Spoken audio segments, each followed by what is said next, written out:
రెండవది స్ఫటికలింగం నిర్గుణ స్వరూపం. స్ఫటికలింగం దగ్గరికి వెళ్ళి కూర్చుని దానికి జరుగుతున్నటువంటి అర్చన చూసినా, దానికి జరుగుతున్న అభిషేకం చూసినా అసలు పరబ్రహ్మము యొక్క స్వరూపము అవగతమవుతుంది అన్నారు. ఎందుచేత స్ఫటికలింగమునకు ఉన్న రంగేది అని అడిగారు అనుకోండి, అసలు స్ఫటికానికి ఈ రంగు ఉంటుందని చెప్పడం కష్టం. అది తెల్లగా ఉంటుంది.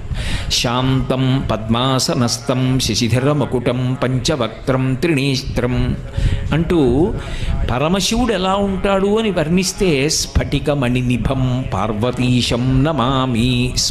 స్ఫటికమణినిభం, స్ఫటికం ఎలా ఉంటుందో అంత తెల్లగా ఉంటాడు.